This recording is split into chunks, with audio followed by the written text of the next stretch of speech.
एक बहुत ही पुराना इश्यू है कि जो डिसेबल्ड पीपल होते हैं क्या उनको भी एससी और एसटी के बराबर रिजर्वेशन मिलना चाहिए या नहीं मिलना चाहिए। इसी पे बेस्ड है अपना आज सुबह का फर्स्ट एडिटोरियल। इसी से अपनी क्लास को आगे बढ़ाएंगे। बहुत ही खूबसूरत लिखा हुआ है, आपके डिस्क्रिप्टिव और जीएस के हिसाब से भी बहुत अच्छा एडिटोरियल है। सभी से गुजारिश करूंगा अपने नोटबुक को और पेन को अपने पास में रखें। ट्रांसलेशन क्लास नहीं है ये, मैं आपसे बार बार सवाल पूछूंगा, ग्रामर रूल्स बताऊंगा, नए नए कॉन्सेप्ट बताऊंगा जो कि आपको एग्जाम प्रिपरेशन करने के वक्त बहुत काम आएंगे, है ना। शुरू करें, चलिए।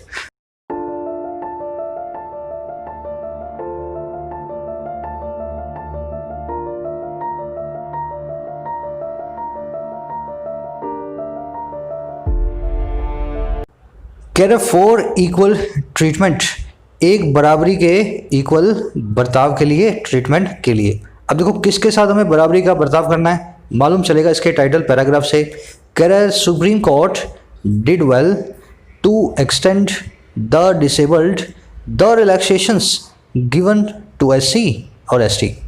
कह रहे जो सुप्रीम कोर्ट साहब है अपने, जो अपनी एससी है उसने बहुत ही अच्छा काम किया। डिड वेल, उसने क्या किया, बहुत ही अच्छा काम किया।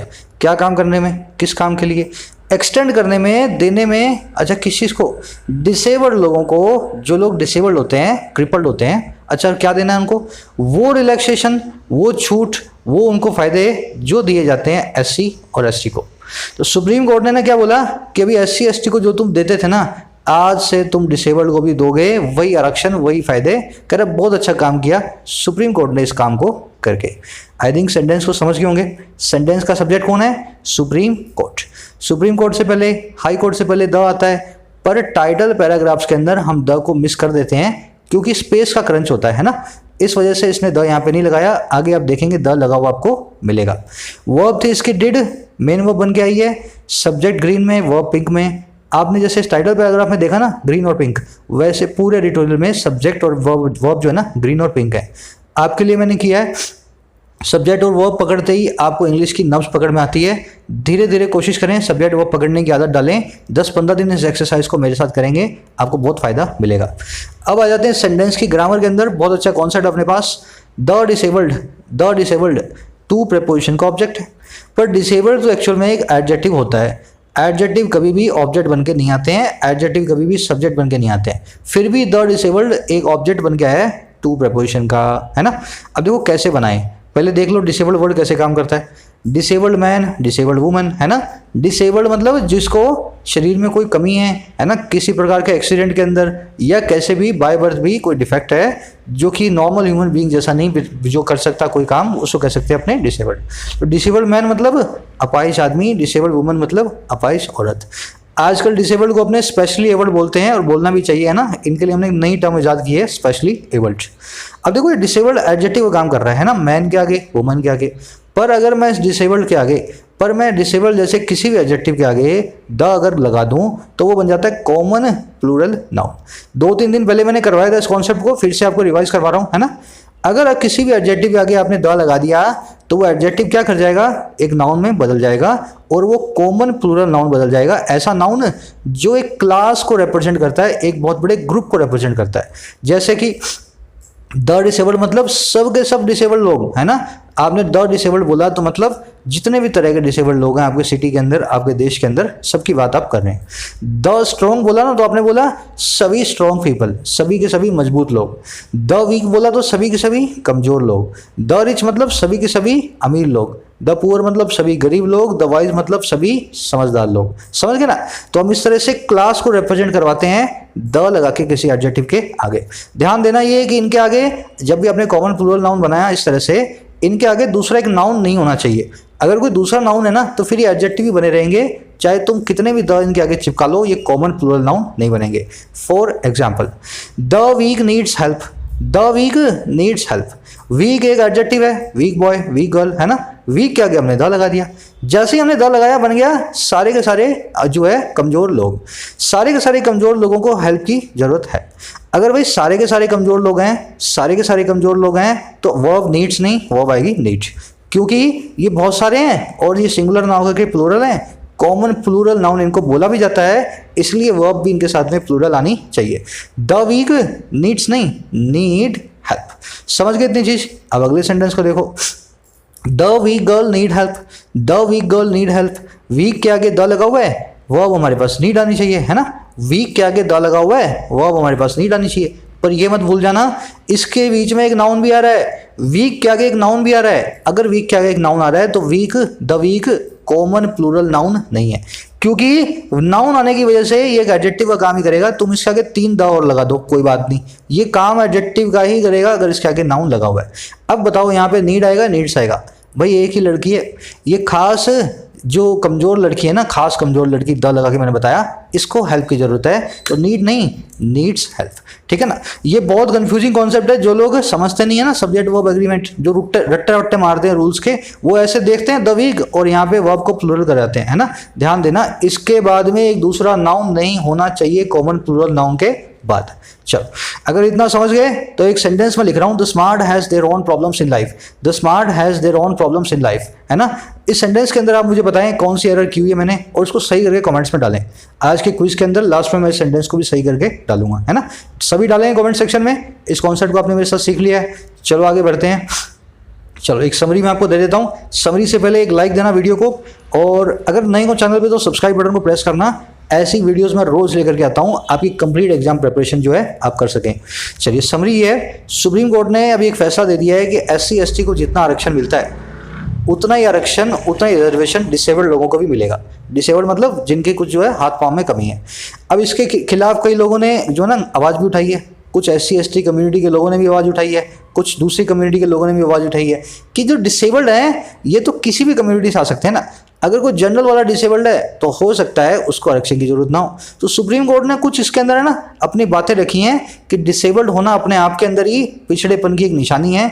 चाहे तुम किसी भी परिवार से आ जाओ, अगर तुम डिसेबल्ड हो तो तुम्हें सही एजुकेशन, सही बर्ताव तुम्हारे साथ जो है नहीं हुआ है, इसी वजह से तुम्हें आरक्षण मिलना चाहिए। तो दोनों तरीकों से काउंटर वे कर रहा है ये इस आर्गुमेंट को, क्या मिलना चाहिए क्या नहीं मिलना चाहिए। अच्छा, ये अपने आज की इसकी समरी है। इसने सुप्रीम कोर्ट को बहुत अच्छे तरीके से प्रेज किया है, उसकी बहुत ज़्यादा प्रशंसा की है कि आपने बिल्कुल सही काम किया। इसी समरी से टोन निकलेगी आज की, क्या होगी, अपलोडिंग। सुप्रीम कोर्ट के फैसले को बहुत अच्छे तरीके से उसकी जो है ना सपोर्ट कर रहा है और उसकी बहुत जो है प्रशंसा कर रहा है। अपलोडिंग बोल दो, प्रेजिंग बोल दो, एडमायरिंग बोल दो आज की टोन। चलिए आगे बढ़ते हैं। समरी की कोशिश करें 3 से 4 सेंटेंसेस में लिखने की कमेंट सेक्शन में, है ना। धीरे धीरे लिखते लिखते आपको आइडिया लगेगा कैसे इंग्लिश में लिखा जाता है ना। लोगों की समरी चेक भी किया करो, दूसरों ने लिखी है ना, उनसे आप थोड़े से पॉइंट्स भी ले सकते हैं। कह रहा है in holding that people suffering from disability are entitled to the same benefits and relaxations as candidates belonging to the scheduled caste. The SC has recognized the travails of the disabled in accessing education or employment regardless of their social status. Simple sentence है, ध्यान से देखना, subject वो पकड़ दे दो। कह रहा है इस होल्ड करने में, इस बात को होल्ड करना मतलब इस चीज़ को पकड़ के रखना, इस चीज़ के ऊपर जोर देना। तो कह रहा है इस चीज़ पर जोर देने में, इस चीज़ को पकड़ के रखने में। अच्छा भाई कौन सी चीज़, दैट लगा के बता रहा है कि जो लोग हैं जो कि सफ़र कर रहे हैं डिसेबिलिटी से, जो कि लोग परेशान हैं किसी प्रकार के अपाहिज पने से, कह रहे ये जो लोग हैं ना पीपल, ये हैं एंटाइटल टू, ये बिल्कुल लायक हैं, ये बिल्कुल एंटाइटल टू हैं, है ना। अच्छा किस चीज़ के लिए, उसी तरह के सेम बेनिफिट्स के लिए और उसी तरह की रियायतों के लिए जैसे कि कैंडिडेट्स को मिलती है जो बिलोंग करते हैं शेड्यूल कास्ट से, SC से, है ना। और कह रहा है ऐसा होल्ड करने के अंदर, ऐसा कहने के अंदर हुआ क्या, कह रहा है जो SC है ना अपनी, जो अपने सुप्रीम कोर्ट है उसने पहचाना है, हैज़ रिकॉग्नाइज्ड परेशानियों को, ट्रेवल्स को, उन लोगों की जो डिसेबल्ड हैं और कहाँ पे एक्सेस करने में, पहुँच पाने में, एजुकेशन शिक्षा और एम्प्लॉयमेंट और जो उनका रोजगार है उस तक, है ना। कह रहे रिगार्डलेस ऑफ, बिना रिगार्ड दिए, बिना इस चीज़ को ज़्यादा सोचे, और किसको, उनके सोशल स्टेटस को, उनके सामाजिक जो स्टेटस है उस चीज़ को। SC से आते हैं, जनरल से आते हैं, कहीं से भी आते हैं। सेंटेंस एक बार रिपीट कर रहा हूँ, फिर इसकी ग्रामर वोकैबुलरी एक साथ देखेंगे। होल्ड करने में इस चीज़ को कि लोग जो सफ़र करते हैं डिसेबिलिटी से वो भी एंटाइटल्ड हैं उन्हीं बेनिफिट्स के लिए और उन्हीं रियायतों छूटों के लिए जो मिलती हैं कैंडिडेट्स को जो बिलोंग करते हैं शेड्यूल कास्ट से, SC से। ऐसी बात कहते हुए सुप्रीम कोर्ट ने पहचाना है, रिकॉग्नाइज किया है परेशानियों को, हार्डशिप को, डिफ़िकल्टीज़ को, ट्रबल्स को, उन लोगों की जो डिसेबल्ड हैं और किस काम में, एजुकेशन और एम्प्लॉयमेंट को पाने में, है ना, इन दोनों चीज़ों को पाने में जो उनकी ट्रूवेल्स हैं। और ये किया उसने बिना रिगार्ड दिए, बिना सोचे समझे, बिना अपना ध्यान दिए उनके सोशल स्टेटस को, चाहे वो किसी भी कास्ट से, किसी भी कैटेगरी से आते हों। समझ गए सेंटेंस को। आगे सेंटेंस के अंदर ग्रामर कॉन्सेप्ट पे आ जाए, है ना। देखो सब्जेक्ट वर्ब तो पकड़ ही रहे हो, पीपल की वर्ब कौन सी होगी, प्लूरल होगी, है ना। पीपल और जेंट्री दोनों प्लूरल वर्ब लेते हैं। पब्लिक है, सिटीजनरी है, कम्युनिटी है, वर्कफोर्स है, ये सब के सब क्या लेते हैं, सिंगुलर वर्ब ले सकते हैं, है ना। पीपल के साथ में, जेंट्री के साथ में हमेशा प्लूरल वर्ब आएगी। तो पब्लिक और पीपल में कुछ लोग कंफ्यूज होते हैं, तो पब्लिक के साथ में आप लगा देना सिंगुलर, फिर पीपल के साथ कभी सिंगुलर वर्ब मत लगाना। पीपल की वर्ब आर, सुप्रीम कोर्ट की आगे हैज रिकॉग्नाइज्ड, देखो द भी लग गया सुप्रीम कोर्ट के आगे, अभी लगा दिया ना इसने। ट्रूवेल्स का मतलब होता है आपकी ट्रबल्स, हार्डशिप, डिस्ट्रेस, परेशानियां, डिफिकल्टी, है ना, ट्रूवेल्स। अच्छा, एंटाइटल के बाद में हमेशा टू फिक्स प्रपोजिशन आएगा। अब जैसे मैंने आपको ये बताया ना, इस फॉर्मूला को इस सेंटेंस पे लगा के मुझे बताओ कैसे इस सेंटेंस गलत है। इस फॉर्मूला को, इसी फॉर्मूला को, अभी फिक्स प्रपोजिशन के फॉर्मूला को इस सेंटेंस से मुझे लगा के बताओ कैसे ये फॉर्मूला गलत है, सेंटेंस गलत है। देखो पहले फॉर्मूला बताता हूँ आपको, फिर मैं सेंटेंस बताता हूँ। सबका आना चाहिए जवाब, ऐसा एक भी नहीं होना चाहिए जो सर मुझे याद नहीं आया, समझ नहीं आया। चलो अब उन लोगों के लिए, आप थोड़ा सा फोकस जो कम रखते हो ना, उन लोगों को समझाना चाह रहा हूँ मैं। एंटाइटल के बाद में मैंने आपको बोला टू आता है, तो एंटाइटल के बाद टू आएगा, चाहे एंटाइटल लास्ट में आ रहा हो तो भी टू से ही सेंटेंस को खत्म करना है, क्योंकि एंटाइटल के बाद में टू नाम का प्रेपोजिशन फिक्स है। जैसे गेट रीड के बाद में ऑफ फिक्स है, अवॉइड के बाद में बाय फिक्स है, अडर के बाद में टू फिक्स है। तो ऐसे ये फिक्स है ना, तो फिक्स है, आप नहीं हिला सकते इनको। She was given the treatment which she was entitled to, उसको ट्रीटमेंट दी गई जिसको वो एंटाइटल करती थी, जिसको वो जो है लायक थी, जिसको जो उसको मिलनी चाहिए थी। समझ गए ना। फिक्स प्रपोजिशन की डायरी बनाए अच्छी सी, मैंने वैसे खबरी पे करवा रखे हैं सारे के सारे, आपको आप जाकर के चेकआउट कर सकते हैं। चलिए आगे बढ़ते हैं। कह रहा है even though drawn from all sections of society, those suffering from the several categories of disability recognized by law have always been an underprivileged and underrepresented section, a fact noticed in the official studies in the past। कह रहे even though, यहाँ तक कि even though और दो में कोई फर्क नहीं है। इवन दो का मतलब होता है दो की भी बहुत अच्छी वाली फॉर्म, दो को थोड़ा सा हमने और ज़्यादा जोर देके बोला। तो कह रहा है यहाँ तक कि जबकि ड्रॉ किए जाने के बाद, निकलने के बाद, और कहाँ से, सभी सेक्शन से, समाज के, सोसाइटी के। कह रहा है यहाँ तक कि समाज के सभी सेक्शन से निकलने के बाद, सभी सेक्शन से आने के बाद, वो लोग जो सफ़र करते हैं फ्रॉम किस चीज़ से, अलग अलग टाइप की कैटेगरीज ऑफ डिसेबिलिटी से, किसी को हाथ की है, किसी को पाँव की है, किसी को दिमाग की है, किसी को ब्लाइंड है कोई, है ना। तो कह रहे वो लोग जो सफ़र करते हैं अलग अलग टाइप ऑफ डिसेबिलिटी से, कह रहे जो कि रिकॉग्नाइज बाय लॉ है, जिन डिसेबिलिटीज़ को हमारा कानून रिकॉग्नाइज करता है। कह रहे ऐसे लोग जो है ना दोस्त, हैव ऑलवेज बीन, वो हमेशा से रहे हैं। अच्छा भाई क्या रहे हैं, एक तो रहे हैं अंडर प्रिविलेज्ड और एक रहे हैं अंडर रिप्रेजेंटेड। उनके पास प्रिविलेजेस बहुत कम रही हैं, उनके पास ताकतें, पावर्स बहुत कम रही हैं, और उनका रिप्रेजेंटेशन भी बहुत कम रहा है, उनका प्रतिनिधित्व भी बहुत कम रहा है। कह रहा है सेक्शन के अंदर, ऐसा सेक्शन वो रहते हैं। कह रहा है एक ऐसा फैक्ट है जो नोटिस किया गया ऑफिशियल स्टडीज में, सरकारी रिसर्चेस के अंदर, पास्ट के अंदर, पहले भी पास्ट में। समझ गए सेंटेंस को। समाज के हर वर्ग से आने के बावजूद ये लोग जिनके पास अलग अलग टाइप की डिसेबिलिटीज़ हैं, और वो डिसेबिलिटीज़ जो कि लॉ, हमारा कानून रिकॉग्नाइज करता है, इन्होंने हमेशा से अंडर प्रिविलेज रहा है ये सेक्शन इनका, और हमेशा अंडर रिप्रेजेंटेड रहा है। कभी भी इनको बराबर प्रतिनिधित्व नहीं मिला, कभी भी इनको पावर्स नहीं मिली। ऐसा इफेक्ट हमारी स्टडीज़ बताती हैं पास की। अब सेंटेंस में देखने वाली चीज़ों पे आते हैं। दोज जो है, दोज देखो, that singular, those plural, this singular, those जो दीज प्लूरल।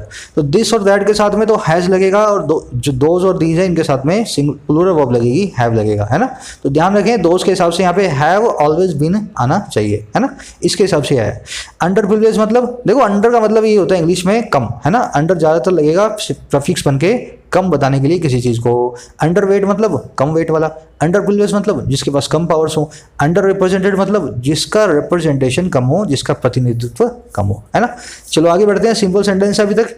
कह रहे recently the top court ruled that the Delhi high court had correctly decided in 2012 that people suffering from disabilities are also socially backward and are therefore at the very least entitled to the same benefits as given to scheduled caste, scheduled tribes candidates।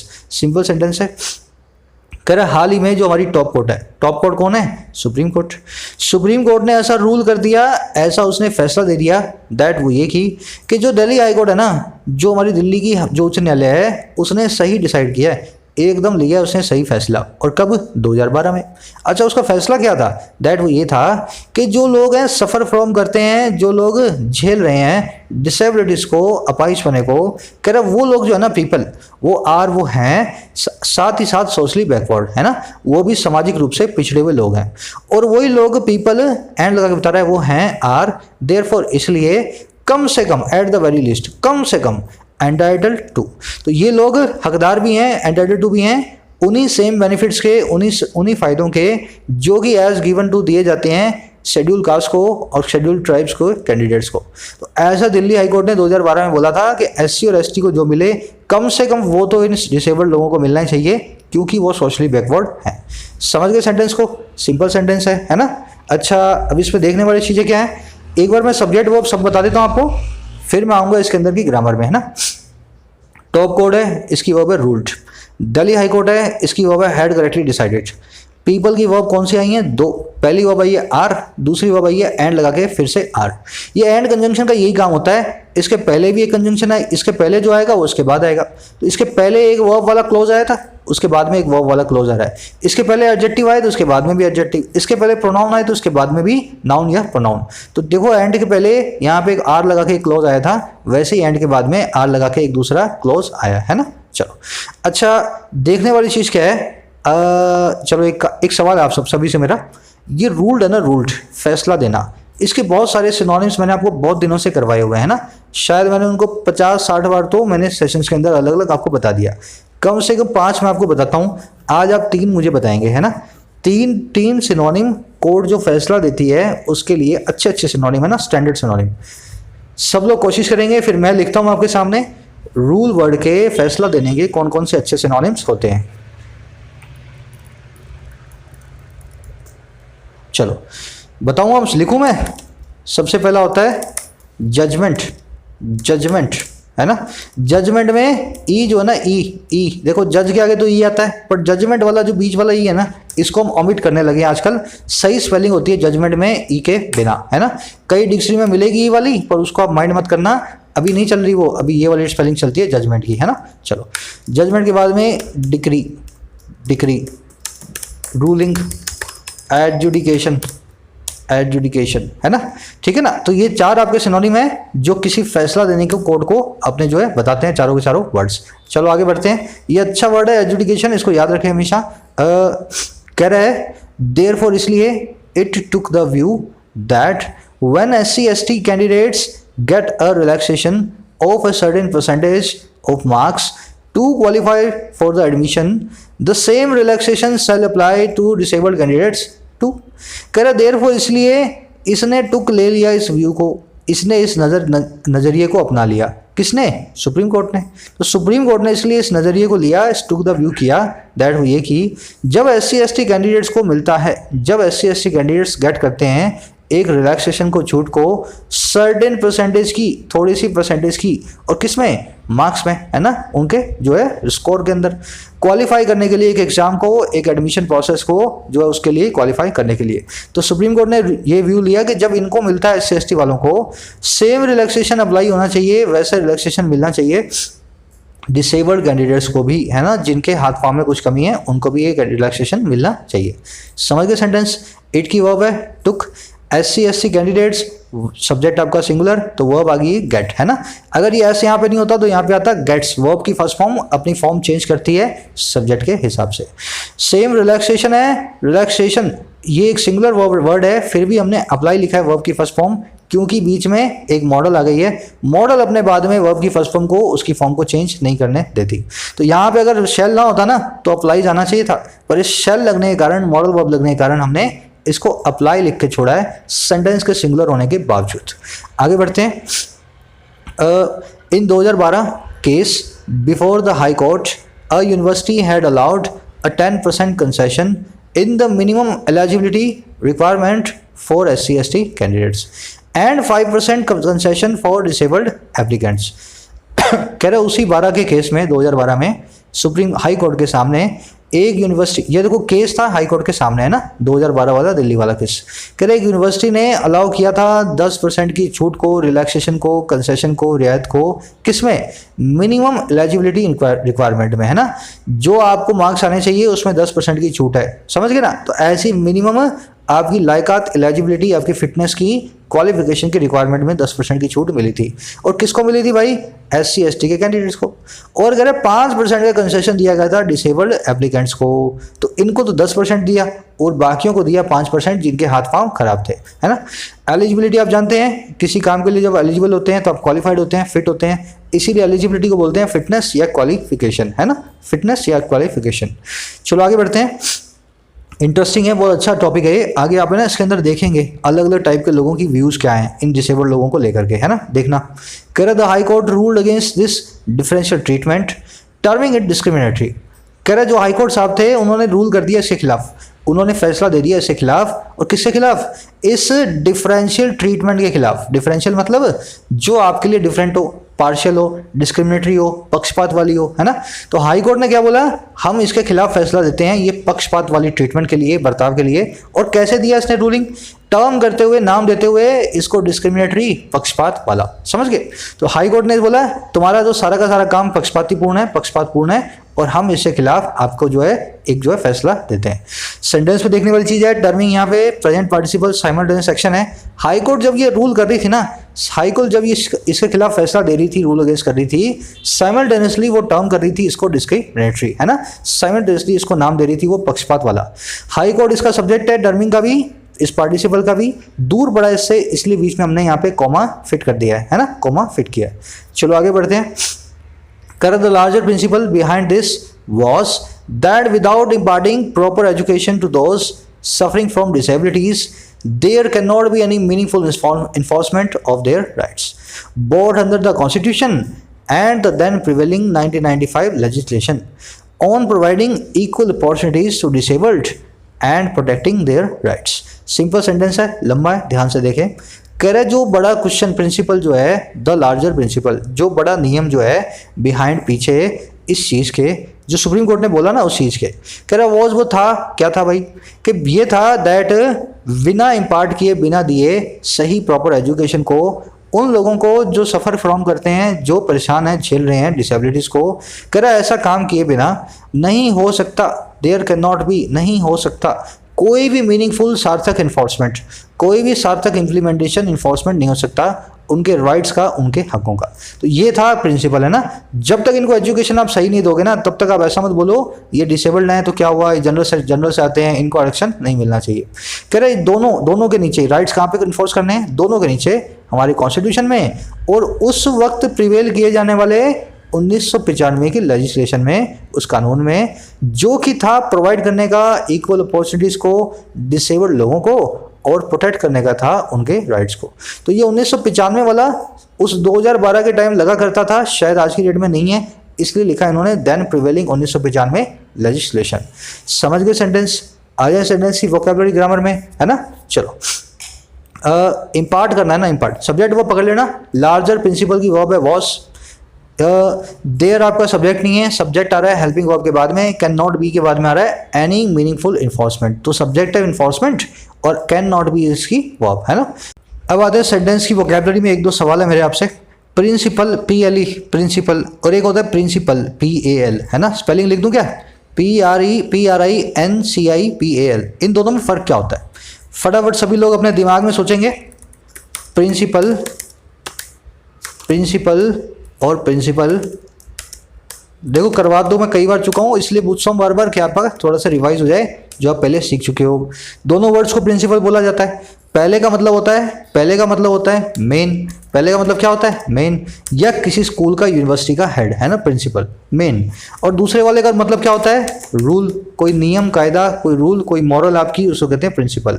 Trick क्या है इसको याद रखने की, इस rule में भी L के पीछे ई आता है और इस प्रिंसिपल में भी लास्ट में एल के पीछे ई आता है। अगर आप ऐसे दोनों को जोड़ा बिठा लो तो दूसरा वाला बन गया मेन, ये वाला बन गया रूल, है ना। तो याद रखें इसको, प्रिंसिपल में क्या फ़र्क होता है। अच्छा, इम्पार्ट करना मतलब देना, है ना। अब ये बताओ मुझे, जैसे प्रॉपर एजुकेशन को इम्पार्ट किया गया वैसे ही क्या मैं आपको एक बुक इम्पार्ट कर सकता हूँ, can I impart U a book. Can I impart you 100 rupees, impart करना मतलब देना होता है ना, तो can I impart you 100 rupees. देखो ये चीज़ें बहुत कंफ्यूज करती हैं बिगिनर्स को। इम्पार्ट का मतलब देना होता है, पर यही चीज़ें दे सकते हो आप सिर्फ इम्पार्ट के जरिए, है ना। एजुकेशन दे सकते हो, नॉलेज दे सकते हो, ट्रेनिंग दे सकते हो, स्किल्स दे सकते हो, किसी नए टाइप का जो है किसी को जो विजडम दे सकते हो, है ना। तो इम्पार्ट का मतलब क्या होता है, कोई मीनिंगफुल चीज़ देना, नॉलेज, ट्रेनिंग, विजडम, स्किल्स, है ना, इस तरह की एजुकेशन नाम की कोई चीज़ देना। किसी को 100 रुपये दे रहे हो तो इम्पार्ट मत कर देना उसको, ऐसा हम जो है इम्पार्ट वर्ड से इंप्लाई नहीं करते हैं। ये चीज़ें क्लोज टेस्ट में बहुत काम आती हैं, इनके नोट्स बनाएं साफ साफ। इन वर्ड्स को हम स्पेशल कंडीशंस में यूज़ करते हैं, जैसे कि इम्पार्ट वर्ड है। आगे बढ़ेंगे। यहाँ पे देर इसलिए आया है क्योंकि द डिसेबल्ड के लिए लगाया हमने। The disabled common plural noun है, डिसेबल्ड के पहले द लगा हुआ है, इसलिए देर लिखा है। प्लूरल जो है ना प्रोनाउन को हमने यूज़ किया है। अगर डिसेबल्ड मैन होता तो हिज राइट्स आता, डिसेबल्ड वुमन होता तो हर राइट्स यहाँ पे लगना चाहिए था। Correct can only be more applicable now that a fresh law that aims for a greater transformative effect, the rights of persons with disability act 2016 is in place। कह रहा है अब ये जो है ना it can only be more applicable, अब ये ज़्यादा ही एप्लीकेबल होगा। 2012 की जो बात थी आज के टाइम में और ज़्यादा अच्छे तरीके से एप्लीकेबल होगी, लागू होगी। कैसे? कह रहा नाउ, जबकि दैट अब एक फ्रेश लॉ, एक नया कानून जो कि एम फॉर करता है, जिसका एक ही मकसद है, क्या है, ग्रेटर ट्रांसफॉर्मेटिव इफेक्ट, और बड़ा बदलाव वाला इफेक्ट। ट्रांसफॉर्मेटिव मतलब बड़े बदलाव वाला, चेंज लाने वाला। करे एक ऐसा जो लॉ है ना जिसका नाम है rights of persons with disability act 2016, इस लॉ का नाम है। कह रहे जब ऐसा जो लॉ है जो कि ऐसा एम करता है, अभी इज इन प्लेस है, अभी वो अपनी जगह पे है, अभी इन्फोर्समेंट के अंदर है। तो 1995 वाला हमने निकाल दिया, नया लॉ हम ले आए, right of person with disability act 2016। इसके कारण आज की डेट में ऊपर वाला जो लॉजिक है ज़्यादा एप्लीकेबल होता है 1995 वाले एक्ट के बजाय। समझ गए सेंटेंस को? देखने वाला वर्ड है ट्रांसफॉर्मेटिव। ट्रांसफॉर्मेशन वो चीज़ करती है जो टोटली चेंज लेकर के आए। ट्रांसफॉर्मेटिव मतलब लेकर के आने वाला टोटल चेंज, हुलिया बदल दे, उसको कहते हैं ट्रांसफॉर्मेटिव, है ना। इसके लिए सिनोनिम अपने पास बहुत अच्छा, मेटामॉर्फिज्म मतलब किसी चीज़ का पूरा हुलिया बदल देना। चलो आगे बढ़ते हैं। अब इसके खिलाफ काउंटर व्यूज बता रहा है, जो लोग बोलते हैं कि डिसेबल्ड लोगों को नहीं मिलना चाहिए, अब उनकी व्यूज बताएगा। कह रहा है counter point two the idea of eliminating the distinction between the disabled and the scheduled caste and scheduled tribes may arise from those questioning the attempt to equate physical and mental disability with social disability and experience of untouchability suffered by marginal sections for centuries। कह रहे हैं counter point क्या होता है? आपने point रखा, उसके सामने जवाबी किसी ने पॉइंट रखा, तो कह रहे हैं इसके खिलाफ एक पॉइंट जो है ना भाई, किसके खिलाफ? इस विचार के खिलाफ, इस ख्याल के खिलाफ, आइडिया के खिलाफ। अच्छा कौन सा आइडिया है? जो कि ये खत्म कर देने का है, एलिमिनेट कर देने का है डिस्टिंक्शन को, फर्क को। अच्छा किस किस के बीच? बिटवीन डिसेबल्ड के बीच में, एससी के बीच में और एसटी के बीच में। तो हमने, सुप्रीम कोर्ट ने अभी फर्क खत्म कर दिया तीनों के बीच में, है ना। Disabled is equal to SC is equal to ST, है ना। तो कह रहे जो काउंटर पॉइंट है ना इस आइडिया के खिलाफ, कह रहे ये जो काउंटर पॉइंट है में अराइज, ये अराइज हो सकता है, ये खड़ा हो सकता है, उठ खड़ा हो सकता है। और कहाँ से? उन लोगों से, उन दोस्त से, उन लोगों से जो क्वेश्चन कर रहे हैं इस कोशिश को, इस अटेम्प्ट को, जो अटेम्प्ट है बराबरी करने का फिजिकल और मेंटल डिसेबिलिटी की, और किसके साथ? सोशल डिसेबिलिटी और छुआछूत के एक्सपीरियंस के साथ। तो जो लोग बराबर इस सवाल पे, इस जो अटेम्प्ट पे सवाल उठाते हैं कि कैसे आपने छुआछूत को अपाइज पने के बराबर रख दिया है ना, इन लोगों से ये वाला काउंटर पॉइंट अराइज हो सकता है। और ये अनटचेबिलिटी वो है, ये एक्सपीरियंस ऑफ छुआछूत वो है जिसको सफ़र बाय किया गया, झेला गया है हाशिए पर रहने वाले सेक्शंस के द्वारा, मार्जिनलाइज सेक्शंस के द्वारा, बहुत ही कम रिसोर्स रखने वाले सेक्शंस के द्वारा, सेंचुरीज के लिए, कई सालों के लिए, कई जो है शतकों के लिए। समझ गए? सेंटेंस को रिपीट कर दो एक बार, सिंपल से फटाफट सेंटेंस को रिपीट करता हूँ मैं। काउंटर पॉइंट इस खिलाफ, इस आइडिया के खिलाफ, जो आइडिया कहता है कि डिसेबल्ड, शेड्यूल कास्ट और शेड्यूल ट्राइब में कोई फर्क नहीं है, इससे खिलाफ एक काउंटर पॉइंट उठ खड़ा हो सकता है उन लोगों से जो सवाल उठाते हैं कि कैसे आपने इक्वेट कर दिया फिजिकल और मेंटल डिसेबिलिटी को सोशल डिसेबिलिटी के साथ और छुआछूत के एक्सपीरियंस के साथ। वो छुआछूत का एक्सपीरियंस और सोशल डिसेबिलिटी जो सफ़र किया गया है हमारे समाज के मार्जिनल सेक्शंस के द्वारा, SC ST के द्वारा, कई सेंचुरीज के लिए, कई शतकों के लिए। अगर कुछ लोग बोलते हैं कि छुआछूत तो डिसेबिलिटी से भी बड़ी बीमारी है, तो छुआछूत जिन्होंने सही है उनको ज़्यादा आरक्षण मिलना चाहिए बजाय डिसेबल्ड लोगों के लिए। तो ऐसा काउंटर पॉइंट अराइज हो सकता है। अब आ जाते हैं सेंटेंस की ग्रामर वोकैबुलरी में। सेंटेंस का सब्जेक्ट है काउंटर पॉइंट, सेंटेंस की वर्ब में अराइज। अराइज का मतलब होता है उठ खड़ा होना किसी चीज़ का। पर अगर आप खुद उठ खड़े होते हैं तो अराइज नहीं हो सकते, आप राइज होंगे। अराइज जो है ना सिर्फ 5-6 चीज़ों के लिए हम उठ खड़ा होने के लिए लगाते हैं, सवाल के, डाउट के, क्वेरी के, डिफिकल्टी के, सिचुएशन के। अगर आप कुर्सी से खड़े हो रहे हैं ना उठ खड़े, तो आप अराइज नहीं होंगे, तो आप राइज होंगे। अगर कोई और चीज़ें राइज हो रही है, हवा में ऊपर जा रही है, तो वो राइज होगी। ये 4-5 चीज़ें जब उठ खड़ी होंगी ना, पैदा होंगी, तब इसके लिए हम अराइज नाम की वर्ब को यूज़ करेंगे। तो डिस्टिंक्शन डालें इनमें, क्लोज टेस्ट में बहुत काम आने वाली चीज़ है ये वाला वर्ड। अच्छा, इसमें देखने वाली चीज़ थी इक्वेट। इक्वेट इक्ू रूट पे मैंने आपको करवाया था ना, इक्ू मतलब इक्वल, इक्वल से हमने इक्ू से वर्ब बनाई थी इक्वेट। इक्वल करना, किन्हीं दो चीज़ों को इक्वेट करना, है ना। खबरी पे आप मेरे साथ अगर फॉलो कर रहे हो तो मैं रूट वर्ड्स के जरिए आपको सारे वर्ड्स को समझना सिखा रहा हूँ। अब एक मेरा आपसे सवाल है, छोटा सा सवाल है। देखो, डिसेबल्ड एंड डिसेबल्ड एक कैटेगरी, शेड्यूल कास्ट है schedule caste 2 category, schedule tribe है शेड्यूल ट्राइब 3 कैटेगरी। आपने अपने ऑफिस में, स्कूल में सीखा होगा कि 3 चीज़ों के बीच में जब भी हम लगाते हैं तो लगाते हैं अमंग को। क्या लगाते हैं हम? अमंग को लगाते हैं ना।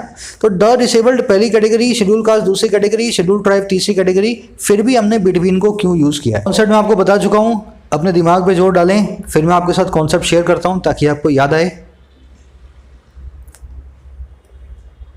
चलो, आपको मैंने क्या बताया था, 3 आइटम्स हो चाहे 3000 आइटम्स हो, अगर आपको उनको इंडिविजुअली आइडेंटिफाई कर सकते हो, अलग अलग उनके नाम ले सकते हो, तो आप यूज़ करेंगे बिटवीन को। अदरवाइज आप 3 या 3 से ज़्यादा आइटम्स के लिए यूज़ करेंगे अमंग को। तो तीनों आइटम के नाम आ रहे हैं, पहली डिसेबल्ड, दूसरी एससी, तीसरी एसटी। अगर तीनों के अलग अलग नाम हमारे पास दिए हुए हैं तो हमें बिटवीन यूज़ करना है, अमंग को यूज़ नहीं करना है। समझ गए होंगे, आई थिंक सिंपल कॉन्सेप्ट था। किसी का सवाल था कमेंट सेक्शन में, सर मैंने फलाना वाला कोर्स किया था, फिर मैंने वो वाला भी किया था, वहाँ ये रूल नहीं पड़ा, तो आप कहाँ से ले आए? मैं कहीं से बना करके नहीं लाया, रूल यही था। अगर आपने कहीं पैसे दे करके नहीं पढ़ा और कहीं फ्री में पढ़ने को मिल रहा है, तो इससे अपने दिमाग की मिथ को निकालो कि अगर पैसा दोगे तभी आपको एजुकेशन मिलेगी। अगर आपके अंदर जज्बा है ना, तो एजुकेशन के मामले में मानता हूँ कि आपको ज़्यादा पैसे की, ज़्यादा रिसोर्सेज की ज़रूरत नहीं है।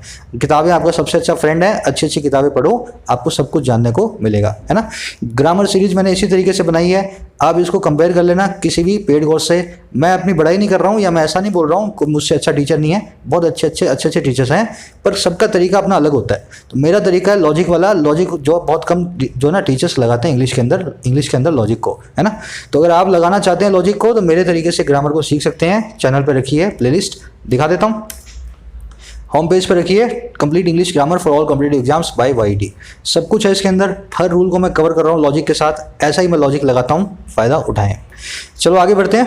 कह रहा है फॉर इंस्टेंस, एग्जाम्पल के लिए, the social background of disabled persons from a traditionally privileged community may give them an advantage over those suffering from historical social disability। इस सेंटेंस में एक एरर है ना। आप फटाफट मुझे एरर सोच के बताएं, इतने में सेंटेंस को जो ट्रांसलेट करता हूँ बताना कमेंट में ना। कह रहे फॉर इंस्टेंस, एग्जांपल के लिए, जो सोशल बैकग्राउंड है, जो सामाजिक पृष्ठभूमि है, आधार है, बैकग्राउंड है किसकी? डिसेबल्ड पर्सन्स की, है ना। और कहाँ से? एक ट्रेडिशनली प्रिविलेज कम्युनिटी से, परंपरागत तौर पे पावरफुल कम्युनिटी से। मान लो कोई राजपूतों का डिसेबल्ड है, मान लो कोई पंडित ब्राह्मणों का कोई डिसेबल्ड है, तो कह रहे एग्जाम्पल के लिए ऐसा कोई डिसेबल्ड पर्सन हो जिसका सोशल बैकग्राउंड बहुत ही पावरफुल हो। कह रहा हो सकता है वो दे दे उनको, मे गिव देम, हो सकता है वो उनको दे चुका हो। और क्या एक एडवांटेज को, एक जो है उनको जो एज को, और किसके ऊपर? उन लोगों के ऊपर जो सफ़र कर रहे हैं हिस्टोरिकल सोशल डिसेबिलिटी से, जो ऐतिहासिक रूप से छुआछूत से, जो सोशल डिसेबिलिटी से झेल रहे हैं उनको। तो हो सकता है राजपूतों या ब्राह्मणों का कोई डिसेबल हो, वो किसी हट्टे कट्टे किसी SC या ST के कैंडिडेट से कम जो है सोशली पिछड़ा हो, ऐसा इसका कहना है ना। चलो सेंटेंस पे देखने वाली चीज़ क्या है? सब्जेक्ट है सोशल बैकग्राउंड, वर्ब है इसकी मे गिव, मे और बाद में लगाया हुआ गिव, मे बाद में लगाया हुआ गिव। इसको आपको गिव में चेंज करना था। मॉडल अपने बाद हमेशा वर्ब की फर्स्ट फॉर्म लेती है। ये एक मिसप्रिंट है ना। मैंने रात में कॉपी पेस्ट किया था, सुबह तक ये सही कर देते हैं। पहले एक बार इसको छापते हैं, फिर प्रूफ रीडिंग करते हैं रात में। तो 12 बजे इन्होंने डाला था, तो मैंने वहीं से उठाया। प्रोबेबली आज के ट्यूटोरियल में इसको इन्होंने सही कर दिया होगा सुबह के अंदर, है ना। चलो अब यहाँ पे बीच में हैव भी नहीं आ सकता था। किसी का कहना होता सर ये पास्ट में बना दें, तो मे हैव गिव लगा दें, तब मे हैव गिवन होता, वर्ब की थर्ड फॉर्म लगी होती, अगर वो भी लगानी होती। चलो आगे बढ़ते हैं। कह रहा however this may not always be the case. कह रहा हालांकि ये हमेशा ऐसा केस नहीं हो सकता। May not always be the case, हमेशा ऐसी बात नहीं हो सकती। The Delhi high court had cited the abysmally low literacy and employment rates among persons with disabilities. Delhi high court ने साइट किया है, हवाला दिया है बहुत ही कम एबिसमली लॉ लिटरेसी और एम्प्लॉयमेंट रेट का, किनके बीच में, अमंग उन पर्सन्स के बीच में जो कि हैं विद डिसेबिलिटीज़, जिनको थोड़ी सी शरीर में कोई डिसेबिलिटी है। तो ऐसी ने आंकड़े निकाल के बताया कि आप जो कह रहे हो ना ऐसी बातें उल्टी सीधी बेबुनियाद, आप इनके आंकड़े उठा लो, आपको पता लग जाएगा कि कितने ये लोग पिछड़े हैं, कितने लोग डिसेबल्ड जो हैं पीछे पड़े हुए हैं। अच्छा, अबिसमली मतलब एक्सट्रीमली, बहुत ज़्यादा, एंडलेसली, इंडस्ट्री, अबिसमली लॉ लिटरेसी होगी, बहुत ही ज़्यादा लॉ लिटरेसी है ना, इनकी बहुत ही कम लिटरेसी शिक्षा का स्तर है। चलो आगे बढ़ते हैं। Educational indicators captured in 2001 census showed that illiteracy among the disabled was much higher than the general population figure। Education indicators है ना जो कि कैप्चर किया गया था 2001 की जनगणना में, सेंसस में।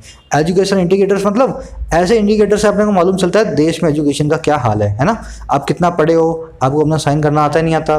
तो कह रहे ऐसे जो इंडिकेटर्स थे कैप्चर हुए थे 2001 के सेंसस में, उन्होंने ऐसा हमें दिखाया शॉर्ट। और क्या दिखाया कि लिटरेसी जो है ना, शिक्षा जो है, अनपढ़पना है जो डिसेबल्ड लोगों के बीच में, वो मच हायर था, बहुत ज़्यादा ऊंचा था। अच्छा, किसके मुकाबले? Than the general population figure, जो पॉपुलेशन की जनरल फिगर है उसके मुकाबले। तो लिटरेसी जो थी इनके अंदर बहुत कम थी डिसेबल्ड लोगों के बीच में। अच्छा, सेंटेंस पे देखने वाला ग्रामर कॉन्सेप्ट अपना आज का मेन ग्रामर कॉन्सेप्ट है, छोटा सा कॉन्सेप्ट है। एक काम करते हैं, पहले आप चारों सेंटेंस के अंदर मुझे एरर ढूंढ के बताएंगे, फिर मैं आपको कॉन्सेप्ट बताता हूँ, फिर ताकि आप एरर को आइडेंटिफाई कर सकें।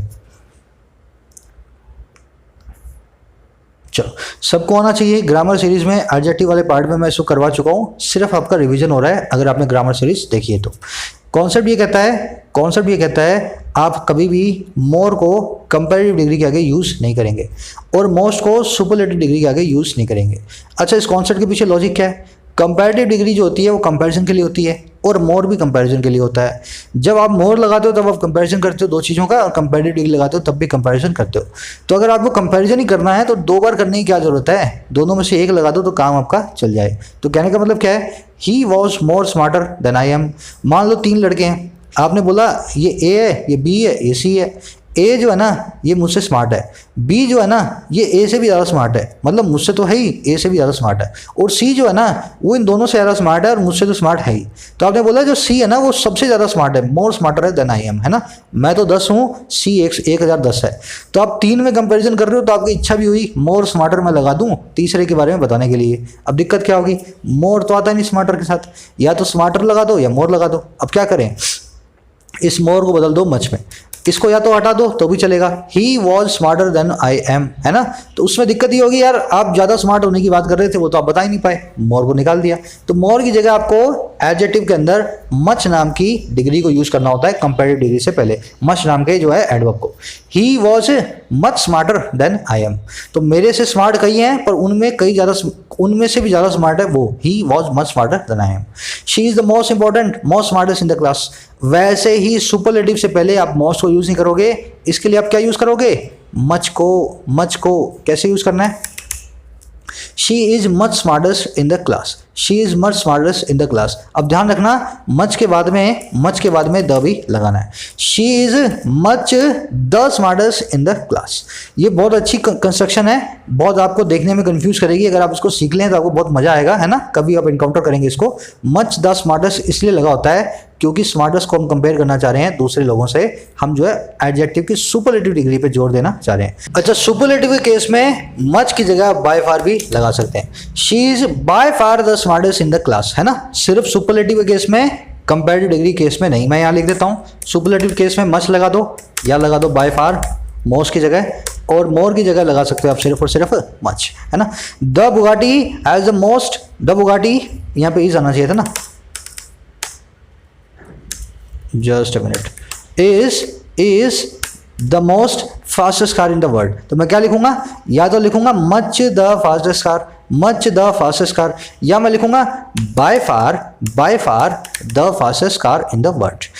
This teacher is more stricter than the old one। ये वाला टीचर जो है ज़्यादा स्ट्रिक्ट है पुराने वाले से, है ना। कुछ लोगों को प्रॉब्लम होती है ना, स्ट्रिक्ट बहुत है आप, तो इनको लग रहा है ज़्यादा स्ट्रिक्ट है पुराने वाले से।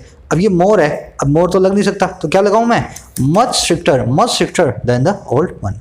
अब देखो सिंपल सा कॉन्सेप्ट था, फटाफट मैंने इसको बता दिया आपको। 3 आपके पास क्वेश्चंस हैं, इनमें एक एडिशनल एरर भी पड़ी हुई है।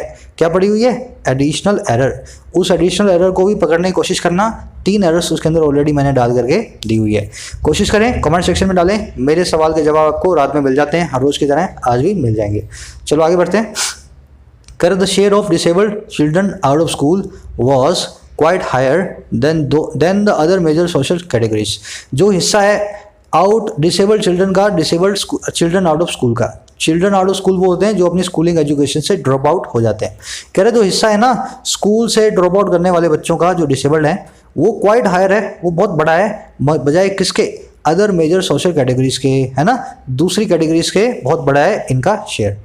कह रहे 2001 census put the literacy rate among the disabled at 51%। इस सेंसस ने 2021 की इस जनगणना ने रख दिया लिटरेसी की रेट को डिसेबल्ड लोगों के बीच में 51% पे, है ना। तो 51% थी क्या लिटरेसी रेट डिसेबल्ड लोगों के बीच में, सिर्फ 49% ही हैं जो अपना साइन कर सकते हैं ऐसे डिसेबल्ड पीपल। पुट जो है यहाँ पे सेकंड फॉर्म का काम कर रही है। क्यों? पुट पुट पुट तीनों वर्ब्स ही सिंगल होती हैं। अगर सेंसस है तो यहाँ पे पुट्स आना चाहिए था फर्स्ट फॉर्म होने पे। अगर सेंसस के बाद में थर्ड फॉर्म लगानी थी तो हैव आना चाहिए था। अगर पुट लगाए तो यहाँ सीधे सीधे हमारे पास वर्ब की सेकंड फॉर्म लगी हुई है ना। चलो कह रहे there was similar evidence of their inadequate representation in employment too. कह रहा ऐसी ही सिमिलर एक जैसी एविडेंस, प्रूफ, टेस्टिमोनी, सबूत था। अच्छा किस बारे में? उनके इनएडिक्वेट, इनसफिशिएंट, अपर्याप्त रिप्रेजेंटेशन का, और कहाँ पे? एम्प्लॉयमेंट के अंदर भी। तो दूसरे वर्गों के मुकाबले डिसेबल्ड लोगों को एम्प्लॉयमेंट भी बहुत कम मिली हुई है, इनके पास रोजगार भी बहुत कम है। एविडेंस के सिनोनिम है प्रूफ, टेस्टिमनी। कह रहा 2016 law sought to address this by raising the quota for the disabled from 3% to 5% and envisaging incentives for the private sector to hire them too। कह रहा 2016 का लॉ है, उसने मांगा, सॉर्ट किया इस चीज़ को एड्रेस करने को, इस चीज़ को संबोधित करने को, इस समस्या से निजात पाने को। और कैसे पाया? दिस रेज करके इनके कोटा को, इनके आरक्षण के कोटा को उठा दिया इन्होंने। और कैसे उठाया? डिसेबल्ड लोगों ने उठाया 3% से करके 5% पे। 2016 के लॉ ने बोल दिया अब 3 नहीं 5% इनको कोटा मिला किया करेगा। और इसने ऐसा कैसे किया? एनविसेज करके, इमेजिन करके, विजुलाइज करके, ऐसा सोच के इंसेंटिव्स को प्राइवेट सेक्टर के लिए जो उनको हायर करें इन लोगों को। तो 2 काम किए इस लॉ ने, बोल दिया अब 3 से 5% इनको आरक्षण मिलेगा 3 की बजाय, और दूसरा प्राइवेट सेक्टर को पैसे मिलेंगे अगर वो इन लोगों को नौकरी पे रखते हैं। एनविसेज करना, इमेजिन करना, विजुलाइज करना, किसी चीज़ के बारे में परिकल्पना करना, हिंदी बोलते हैं परिकल्पना। कह रहा it is vital that this is fully given effect to show that this significant segment of the population is not left out of the social and economic advancement. कह रहा ये चीज़ वाइटल है, ये चीज़ बहुत इंपॉर्टेंट है, बहुत सिग्निफिकेंट है कि है क्या कि ये जो चीज़ है ना दिस, ये गिवन फुली इफेक्ट हो, इसको पूरा इफेक्ट दिया जाए, इसको पूरे तरीके से इम्प्लीमेंट किया जाए अच्छे तरीके से। और क्यों? सो दैट वो इसलिए कि ये जो सिग्निफिकेंट सेगमेंट है, ये जो बहुत ही इंपॉर्टेंट हिस्सा है पॉपुलेशन का, हमारी जो आबादी का, ये लेफ्ट आउट ऑफ नहीं होता, ये पीछे नहीं छूट जाता सोशल एंड इकोनॉमिक एडवांसमेंट से, सामाजिक और इकोनॉमिक बेहतरी से। तो कह रहे अब इस लॉ को अच्छे से हमें इम्प्लीमेंट करवाना है 2016 वाले को, ताकि ये लोग पीछे ना छूट जाएं, ये भी समाज के साथ कंधे से कंधा मिला करके चल सकें। आई थिंक बहुत ही अच्छी नेक ख्याल से बनाया हुआ एडिटोरियल है, बहुत अच्छी इसकी थीम थी, है ना। गिव इफेक्ट आप जानते हैं, किसी चीज़ को लागू करना, एनफोर्स करना। लेफ्ट आउट ऑफ का मतलब होता है आप डिस्कार्डेड हो, ओमिटेड हो, नेग्लेक्टेड हो, जो है डिसरिगार्डेड हो, आपको हमने तवज्जो नहीं दी, आपको पीछे छोड़ दिया, है ना। अच्छा लगा हो तो जरूर से कमेंट सेक्शन मुझे बताना आज के समरी, और आप जो है आंसर्स डालेंगे क्विज के। वीडियोस को शेयर करना, एक लाइक देना वीडियोस को। मैं बोलता नहीं हूँ बार बार क्योंकि मेरा मन नहीं करता बोलने का, और मैं भूल भी जाता हूँ। मेरा काम रहता है सिर्फ आपसे डिस्कस करना एडिटोरियल को, इस तरफ मेरा ध्यान थोड़ा कम जाता है। तो अगर कम जाता है तो उसकी भरपाई आप कर सकते हैं एक अच्छा सा लाइक वीडियो को दे करके, ताकि मुझे जो है अच्छा लगे, है ना, आपको कंटेंट आपके साथ शेयर करने में। इजाज़त दें मुझे अगली वीडियो तक के लिए, साइनिंग आउट। रात को फिर मुलाकात दूंगा खबरी पे 9 बजे, तब तक के लिए दे इजाज़त।